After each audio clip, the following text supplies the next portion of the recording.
교장실에서부터 드러나는데요. 혹시나 얼굴이나 이름을 잊을까 책상 뒤에 전교생의 사진을 크게 출력해 붙여두었습니다.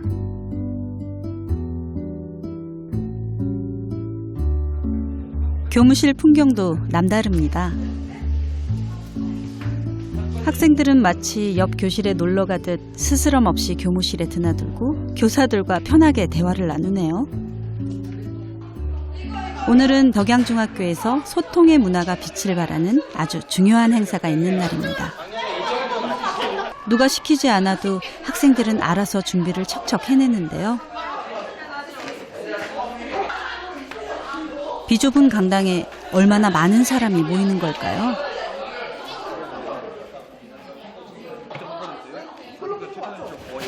삼주체라고 하거든요. 교육의 삼주체. 학부모, 학생, 선생님이 모여가지고요. 우리 학교의 문제점을 내서 토론을 하는 겁니다. 학교의 다양한 구성원들이 모여 생활협약 규정을 만들고 또 개선하는 자리입니다. 놀라지 마세요. 덕양중학교 전교생이 모두 모여 함께 토론한답니다. 우리 토론에 앞서서 각 주체 대표로 참석하신 패널을 소개하도록 하겠습니다. 교사, 학생, 학부모 대표들은 사전에 의견을 수렴해 옵니다. 여러 민감한 안건들이 등장하는데요. 학생과 교사가 확연하게 지금 의견이 갈리는 부분이 이겁니다. 교사들은 교복을 폐지했으면 좋겠다가 대다수였고요. 차림에서 가이드라인이 있기 때문에 최소한의 요만큼이 지켜지지 않나 교복이 아니더라도 실내화와 실외화를 구분하는 생활하는 걸 유지해야 된다고 생각합니다. 이번 토론회의 하이라이트. 최근 몇 년간 생활협약 규정에서 가장 큰 논란거리입니다. 내지 마요. 내요. 곧 내요. 곧 내요. 곧 내요. 도대체 무슨 안건이길래 학생들이 이렇게 동요하는 걸까요? 아, 휴대폰 사용 문제군요. 등교 후에 휴대폰을 교사에게 제출할 것인지 말 것인지. 사전 설문조사에서 학생 57%가 휴대폰 제출에 반대, 교사는 예외 없이 100% 휴대폰 제출에 찬성했습니다. 선생님은 수업 들어가자마자 휴대폰 내부터 시작해야 될 상황이 생길 우려가 엄청 크다는 거죠. 네. 그걸 물론 해보지도 않고 어떻게 하십니까? 오랜 경험을 통해서 알겠더라고요. 지금도 아침 조회 시간에 들어가면 이미 교실은 게임방이 되어 있는 경우가 많이 있어요. 저희 학부모님들 의견은 대부분 선생님들하고 배를 같이 한다고 볼 수 있을 것 같습니다. 그래서 여러분들의 마음은 잘 알겠으나 이 휴대폰을 수업 시간이나 학교의 일과 시간을 가지고 있는다는 것이 과연 어떤 의미를 가질까? 폐지하자의 의견을 가지고 계신 학생분들 중에 혹시 자유 발언하실 분 있을까요? 네. 어른들의 주장에 용감하게 반대할 학생. 안녕하세요. 저 2학년 고은규입니다. 공은규 학생 발언권을 얻었습니다. 저희 선생님들께서 아주 저 조항을 유지하시려고 결정을 하신 것 같은데 이거를 너무 선생님들이 반대를 하시니까 이거에 대해서 토론을 하는 게 큰 의미가 있을까라는 생각이 지금 약간 들기도 하는데요. 네, 그럼에도 불구하고 제 의견을 살짝 말씀을 드려보자면 여러분 일단 저기 나와 계신 아까 학부모 대표님 말씀을 하셨잖아요. 저희 어머니세요. 네, 그래가지고 솔직히 제가 이걸 지금 말하면 집 가서 핸드폰을 뺏기지 않을까. 솔직히 지금 되게 제가 많이 불안하거든요. 네, 그렇기도 한데 제가 굉장히 큰 용기를 내서 말씀을 드리는 겁니다. 솔직히 여기서 단 한 번도 수업 시간에 딴 생각을 해봤거나 간식을 먹거나 잠을 안 잡았다 하는 분 계시면 손을 들어주세요. 이거는 명백하게 허위 사실입니다. 이거는 제가 장담을 할 수 있어요. 이게 수업이 재미가 없어서 만약에 저희가 그 수업 시간에 딴 생각을 하거나 다른 행동을 하잖아요. 솔직히 이거는 교사가 학생들의 반응을 이끌어내지 못했기 때문에. 와, 파격적인 교사들이 듣기에 편치 않은 주장까지 펼치는데요. 반론이 등장합니다. 이제 제출을 하는 거에 대해서 계속 유지를 해야 된다고 생각하는 학생으로서 얘기를 하는데 3학년 박나린 학생입니다. 아까 선생님들이 학생들의 반응을 끌어내지 못하는 거는 이제 선생님들의 문제라고 얘기를 하셨는데 이제 나중에 고등학교에 가서도 대학교에 가서도 사회생활을 할 때마다 언제나 본인이 마음에 드는 방향으로 이렇게 이끌어주는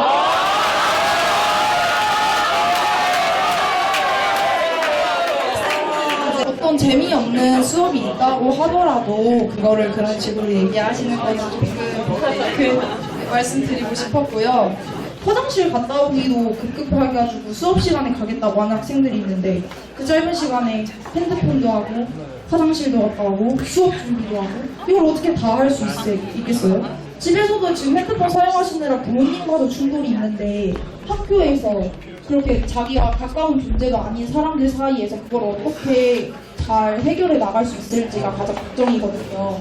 그러니까 저는 스마트폰을 수업 시간에 사용하는 거는 반대입니다. 반론도 만만치 않네요. 근데 저는 솔직히 말하면 제가 핸드폰 중독이에요. 그거 인정할게요. 그리고 핸드폰이 안 좋은 거 솔직히 다 알아요. 솔직히 여기 진짜 핸드폰이 자기한테 엄청 이로운 영향만 끼치고 안 좋은 점을 하나도 끼치지 않는다 생각하는 사람 있어요? 없죠. 아무도 없잖아요. 그러니까 무조건 다 나쁜 걸 알고 있지만 이미 이 문화가 이렇게 형성이 돼버린 거죠. 그리고 저희끼리 핸드폰을 가지고 어떻게 잘 사용하느냐에 대해서 함께 다 같이 시도를 해보는 것도 저희가 또 새로운 방향으로 나갈 수 있는 또 공부가 될 수도 있다고 생각합니다. 저는 이상이에요. 여러분은 어떤 학생의 의견에 설득당하셨나요? 덕양의 힘은 다른 사람의 이야기에 귀 기울이는 겁니다. 나의 생각을 말할 수 있는 것입니다. 그래서 우리 교사, 학생, 학부모, 우리 모든 공동체의 집단성이 모아지는 겁니다. 중학교 2학년 학생들의 집중력이 7분이나 하는데 여러분들은 90분 동안 수고 많았습니다. 사랑합니다. 열띤 토론회가 끝났습니다. 할 때마다 신기하죠. 그래도 뭔가 다른 학교는 그래도 제가 초등학교에 있었을 때도 이런 거 비슷하게 있었는데 그때는 아무래도 선생님들이 이렇게 주대서 하는 게 되게 많았거든요. 근데 여기는 거의 90% 정도를 다 학생들이 해주니까 서로 다 입장이 다른 거잖아요. 학부모님들 입장에서 생각이 있을 테고 학생과 선생님의 입장에서 다 있을 텐데 이 세 주체 이거를 의견을 다 같이 한 자리에서 들어보면서 서로의 입장을 이해를 하고 서로 이렇게 얘기를 하는 것이 되게 의미가 있다고 생각을 합니다. 덕양 공동체라는 공동체 자체가 건강하기 때문에 그런 것들을 이야기하면 받아줄 수 있다는 그 학생도 확신이 있었을 거예요. 받아주고 수용할 거라는 믿음이 있었기 때문에 그런 얘기를 할 수 있었다고 생각하거든요. 학교의 규칙, 규정 이런 것들이 선생님이나 부모님들에 의해서 일방적으로 전달되는 게 아니라 우리들이 그런 것들을 정할 수 있다. 그리고 그 정하는 기준은 나의 어려움, 나의 곤란함들을 친구들에게 얘기해서 그런 것들을 서로 지키자고 얘기하는 것. 대토론회는 대부분의 혁신학교에서 열리는 행사입니다. 비디오 내용이 참 재미있네요. 우리 학교도 그렇고 다른 많은 학교에서는 이런 그 학생들에게 자유로운 토론의 분위기로 학교 분위기를 조성했을 경우에 질서를 좀 깨려는 그런 시도를 할 것에 대한 우려나 걱정도 실제로 많이 하시거든요. 일단 아이들이 어른들보다 순수합니다. 그리고 자기의 이익을 챙기기 위해서 머리 굴리지 않고 네. 물론 즉흥적이기도 하고 저는 이제 땡감에다 비교하는데 아이들은 존중하고 신뢰하면 그거에 합당한 그거에 어울리는 행동을 합니다. 그러니까 계속 의심하고 처벌하고 감시하면 어떻게 그것을 빠져나갈까를 연구하지만 전폭적으로 신뢰하고 존중해주면 그거에 맞는 태도를 보이기도 합니다. 전 덕양 중에서는 한 1% 정도, 네. 1% 정도 아이들 때문에 95% 아이들의 그 자발성, 그런 학생 자치, 이것이 침해되어서는 안 된다는 생각을 하고. 아까 아이들이 땡감으로 비교하신다고 하셨는데. 네. 홍시라 하면 이제 전 성숙한, 네. 그러니까 달달하고 말랑말랑하고 소통도 좀 되고 인간관계 잘하는 그 홍씨로 비유한다면 땡감은 좀 딱딱하잖아요. 떫은 맛도 있고 단단하지만 머리 굴리지 않고 하고 싶은 말 팍팍 합니다. 그 아이처럼. 내가 이 말하면 내가 교장한테 안 찍힐까? 뭐 선생님들한테 안 찍힐까? 뭐 그런 거 염두에 두지 않고 떫은 맛을 그대로 확확 냅니다. 그 내면의 떫은 맛을 다 드러내야 이제 사춘기를 벗어나서 홍씨가 되는 거잖아요. 학교에서 안 드러내면 어디서 드러낼까? 땡감이 홍씨가 되기까지 기다려줄 수 있는 힘이 있는가? 누구에게? 교장에게, 교사에게. 며칠 뒤 대토론회가 끝나고 진행한 설문조사 결과가 나왔습니다.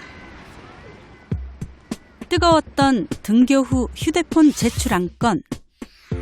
대토론회 이후 찬성하는 학생들의 의견이 오히려 이전보다 증가했습니다. 토론을 통해 생각을 바꾼 학생들이 있었다는 거네요.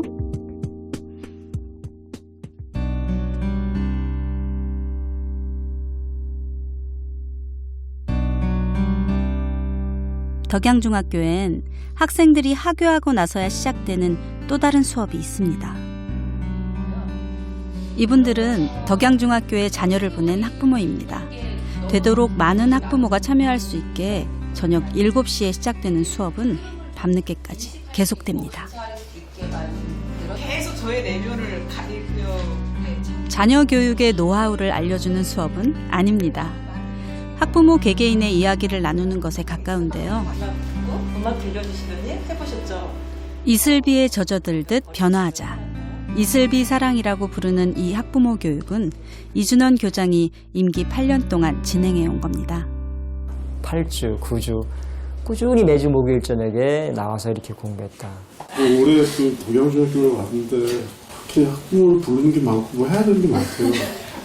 이슬비 사랑이라는 게 있는데 학부모 교육을 할래? 그건 내가 해줄게. 내가 해줄게. 그냥 12번 강의만 들으면 되는 건 줄 알았어. 근데 왔더니 막 이것저것 막 자꾸 자기 얘기하라고. 아이를 위해서 제가 뭔가 시간을 내고 희생을 한다고 생각을 했는데 제가 되게 시니컬했었거든요. 근데 되게 결국엔 자존감이 굉장히 많이 결여되어 있어서 그걸 감추려고 화를 많이 내고 시니컬했었던 것 같고 시간이 지나면서 저희 애하고도 얘기할 수 있는 것들이 되게 많아진 것 같아요. 그러고 났더니 아이도 말수가 줄어들던 게 저한테도 속에 있는 얘기도 할 줄 알고 그러더라고요. 가끔 이제 간혹 충격적인 얘기도 하긴 하지만.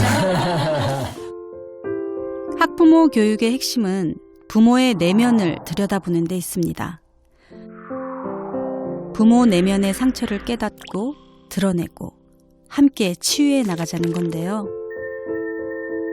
이 과정을 통해 강압적이거나 폭력적인 훈육 대신 자녀와 대화하는 법을 배우고 부모도 성장하게 되는 것이죠. 내가 나를 격려할 시간이 그렇게 많지 않습니다. 오늘 수료식을 맞이해서 한번 교육 마지막 날 스스로에게 편지를 쓰는 시간입니다. 이제 다 쓰신 분들은 비행기를 접어 주십시오. 저를 따라 하시면 됩니다. 잊어버렸죠? 학창 시절의 기억을 되살려 진지하게 집중합니다.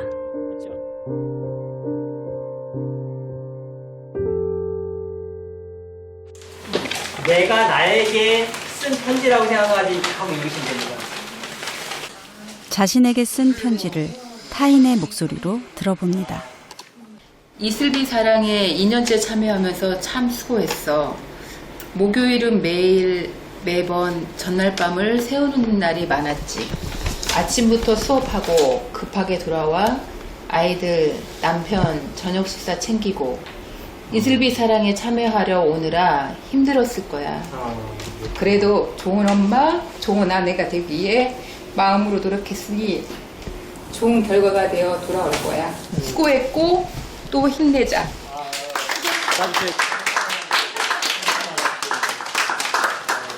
엄마 같은 엄마가 되고 싶은 마음 이해한다. 힘들었지? 가끔은 있는 그대로의 모습으로 네 앞에 서 있기를 바라고 누군가에게 보이려는 것 말고 네가 정말 원하고 바라는 것이 무엇인지 알고 살아갔으면 좋겠구나. 너는 충분히 박수받기에 자격이 있음을 기억하길. 있는 그대로 사랑받기에 충분하다. 고맙다. 맞습니다. 각기 다른 사연을 갖고 있지만 덕양중학교 학부모라는 공통점으로 서로를 이해하고 위로할 수 있는 관계가 됐습니다. 이렇게 부모들은 학교에서 함께 성장합니다.